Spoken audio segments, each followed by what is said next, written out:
Hi welcome to flavours by Sudha. మన beginners సిరీస్లో part 2గా ఈ పోపులు పెట్టడం పరిచయం చేస్తున్నానండి. మన సౌత్ ఇండియన్ డిషెస్ ఏం చేసినా మనకు పోపు పెట్టడం అలవాటు కదా. దానికి తోడు మనకు రసం పొడి ఏవైనా చేసుకోవాలన్నా కూడా మనకి ఈ దినుసులన్నీ అవసరం అవుతాయి. కాబట్టి నేను ఇప్పుడు మీకు పోపులు పెట్టడం పరిచయం చేస్తున్నా. ఇది మొదటగా మనం ముఖ్యంగా వాడేది ఆవాలండి. ఆవాలు సన్నవి ఉంటాయి, లావు ఉంటాయి. నేను ఈ సన్నవి వాడుతున్నా. అలాగే జీలకర్ర అండి. జీలకర్ర కూడా చూస్తున్నారు కదా, ఇది జీలకర్ర, ఇది మెంతులు, అలాగే ఇవి ధనియాలు, ఇవి మిరియాలు, మినపగుళ్ళు అండి. ఇవి మినపప్పు అయినా వాడుకోవచ్చు, తాలింపుకు గుళ్ళైనా వాడుకోవచ్చు. సో మినపగుళ్ళు, అలాగే శనగపప్పు అండి, పచ్చి శనగపప్పు.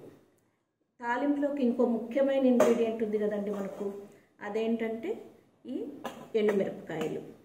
మనకు కరివేపాకు ఫ్రెష్గా పెట్టుకుంటాము, మిగతావన్నీ ఇలా పెట్టుకున్నామంటే మనకి ఈజీగా ఉంటుంది.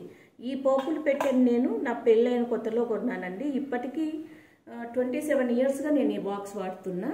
ఇది సేలం స్టీలు. సో నాకు ఇంతవరకు చీలికలు ఏమీ లేవండి. కానీ నా పెళ్ళైన కొత్తలో మేము హైదరాబాద్కి వచ్చినప్పుడు నేను ఇక్కడ స్టీల్ సామాన్ కొన్నాను. మూత డబ్బాలన్నీ, డబ్బా పలుచగా ఉంటుంది, మూత వెయిట్ ఎక్కువ ఉంటుంది, డబ్బాలన్నీ జీలిపోయినాయండి. సో కొనేటప్పుడు మంచి క్వాలిటీ చూసుకొని పెట్టుకోండి, ఎందుకంటే ఇవి లైఫ్ లాంగ్ ఉండేవి కదా. ఒకసారి కొనుక్కుంటే మనకు అలవాటు అయిపోతే అదే బాగా అనిపిస్తుంది.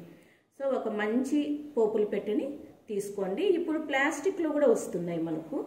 ప్లాస్టిక్లో అయినా పర్వాలేదు, ఏమీ వేడి ఏమి ఉండదు కాబట్టి ప్లాస్టిక్ దాంట్లో వేసి పెట్టుకున్నా కూడా పర్వాలేదు. చెక్క వస్తున్నాయి, మీ ఇష్టం, మీకు ఏది బాగుంటుంది అనిపిస్తే అది పెట్టుకోండి. వంట చేసేటప్పుడు చెయ్యి తేమ ఉంటుంది కదా, సో ఒక స్పూన్ పెట్టుకున్నామంటే పోపు సామాన్లు వేసుకునేందుకు హెల్ప్ అవుతుందండి.